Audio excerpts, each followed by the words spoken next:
ஹல்லேலூயா. சத்தமா சொல்லுங்க. ஹல்லேலூயா, ஹல்லேலூயா. கிறிஸ்துவுக்குள் பிரியமானவர்களே, இந்த நாளில் எனக்கு பிரியமான அருமையான பாஸ்டர் சாமையா அவர்கள் ஆண்டு காலமாய் ஒவ்வொரு ஆண்டுமும் என்னை அழைப்பு கொடுப்பது அவர் வழக்கம். நானும் ஐயா கூப்பிட்ட உடனே நான் வருகிறேன் என்று சொல்லி இந்த நாளில் கர்த்தர் எனக்கு இந்த வாய்ப்பு கொடுத்திருக்கிறார். அல்லேலூயா. அவருக்கும் அவருடைய குடும்பத்துக்கும் திருச்சபைக்கும் மற்ற அனைவர்களுக்கும் இயேசு கிறிஸ்துவின் நாமத்தினால நன்றி வாழ்த்து தெரிவித்துக் கொள்கிறேன். அல்லேலூயா. அருமையானவர்களே, நான் சில ஆலோசனை கொடுத்து விட்டு நான் முடித்துக் கொள்கிறேன். ஒரு 5 நிமிடம் 6 நிமிடம். இருளில் இருக்கிற ஜனங்கள் பெரிய வெளிச்சத்தை கண்டார்கள்.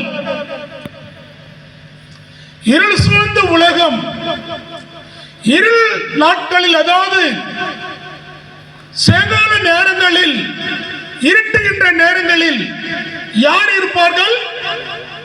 மேய்ப்பர்கள் இருப்பார்கள். அவங்க வீட்டில் எல்லாம் இருக்க மாட்டாங்க, நல்ல வெளிச்சத்தில் இருக்க மாட்டாங்க. மேய்ப்பர்கள் தான் வயல்வெளிகளில் காணப்படுவார்கள். இது நமக்கு சொல்லுகின்ற வார்த்தைகள். அதாவது மேய்ப்பர்களுக்கு தான் முதல் தேவதூதன் நற்செய்தியை அறிவித்தார். அந்த மேய்ப்பர்கள் கண்ட காட்சி என்ன? ஒரு பெரிய மகிமை, பெரிய வெளிச்சத்தை கண்டார்களாம், சந்தோஷமடைந்தார்களாம். என்ன சொன்னால், ஒரு எடுத்துக்காட்ட சொல்லும் போது ஒரு சாட்சி இல்லாம எதுவுமே நடக்க முடியாது உலகத்தில். தேவனுடைய வார்த்தை, தீர்க்கதரிசி சொன்ன வார்த்தைகள் நிறைவேறும்படி இவ்வுலகத்தில் தேவதூதன் மூலமாய் மரியாளுக்கு மற்றவர்களுக்கும் எச்சரிப்பு கொடுத்த வாக்கு கொடுத்த வசனம் இன்று கர்த்தராகிய கிறிஸ்து என்னும் இரட்சகர் உங்களுக்காக தாவீதின் ஊரிலே பிறந்திருக்கிறார். அப்படிப்பட்ட வார்த்தைகள் சொல்லப்பட்டிருக்கிறது. இது நம்பிக்கைக்குரிய வார்த்தை, உண்மையான வார்த்தை. மேய்ப்பர்களும் கண்டு சந்தோஷப்பட்டார்கள், மனமகிழ்ச்சி அடைந்தார்கள்.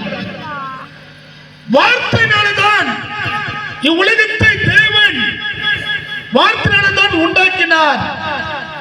ஒவ்வொன்றும் வார்த்தையினால்தான் உண்டாக்கினார். அதே யோவான் சுவிசேஷம் 1ஆம் அதிகாரம் 14ஆம் வசனம் நம்ம நல்லா கூர்ந்து கவனித்து பார்க்கும்போது, அந்த வார்த்தை மாம்சமாகி கிருபையினாலும் ஆவியினாலும், கிருபையினாலும் சத்தியத்தினாலும் நிறைந்தவராய் நமக்குள்ளே வாசம் செய்கிறார். அதே 1 தீமோத்தேயு 3ஆம் அதிகாரம் 16ஆம் வசனத்தில் பார்க்கும்போது, கடவுள் மாம்ச ரூபத்தில் வந்தார். வீட்டில் படிச்சு பாருங்க. ஏனென்றால் உண்மையாகவே உன்னை போல என்னை போலதான் ஆண்டவர் மாம்சத்தில் வெளிப்பட்டார். உண்மையை அப்படிப்பட்ட இரட்சகரை உண்மை ஏற்றுக்கொண்ட நாம் இந்த கிறிஸ்துமஸ் தினங்களில் எப்படி தேவ தூதர்கள் நற்செய்தியை அறிவித்தார்களோ, அதே போல் தேவன் நமக்கு கொடுக்கப்பட்ட வேலைகளில் நற்செய்தியாய் இன்றைக்கு இயேசு பிறந்திருக்கிறார் என்று சொல்லி நாம் உலகம் முழுவதும் நற்செய்தி அறிவிக்கும் போது அநேக பேர் கண்டு மகிழ்ச்சி அடைவார்கள்.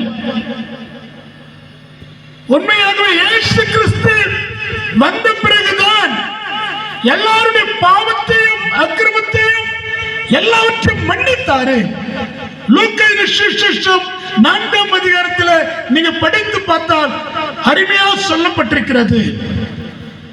உண்மையாக சொல்ல போனால் நாம் சாட்சி உள்ளவர்களாய் காணப்பட வேண்டும். சாட்சிகளாய் இருக்கும் போது கடவுள் நிச்சயமாகவே நம்மை ஆசீர்வதிப்பார். இன்றைக்கு நம்ம மனம் திரும்பி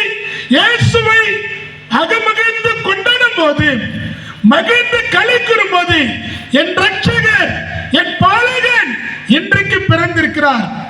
நம்ம குடும்பத்தில் எப்படி நம் பிள்ளைங்களை என்ன வயசு ஆனாலும் பர்த்டே கொண்டாடுகிறோம், அதே போல நாமும் இயேசு கிறிஸ்துவை இன்றைக்கும் ஒரு பாலகனாய் கொண்டாடி கொண்டிருக்கிறோம். ஹல்லேலூயா, ஹல்லேலூயா, ஹல்லேலூயா. அப்படிப்பட்ட ரட்சகரை நாம் ஆர்ப்பரித்து அகமகிழ்ந்து களி கூர்ந்து சந்தோஷமாய் அவர் ராஜாக இவ்வுலகத்துக்கு வந்தார், நியாயாதிபதியாக இவ்வுலகத்துக்கு வந்தார், குமாரனாக இவ்வுலகத்துக்கு வந்தார். உனக்காக எனக்காக ரத்த சிந்தப்பட்டு சாட்சியா மரித்து மூன்றாம் நாள் உயிர் தேய்ந்தார். அல்லேலூயா. அப்படிப்பட்ட பாலகனை இன்றைக்கு அகமகிழ்ந்து களி கூறுவோம். கர்த்தர் நம்மளை மேன்மைப்படுத்துவார்.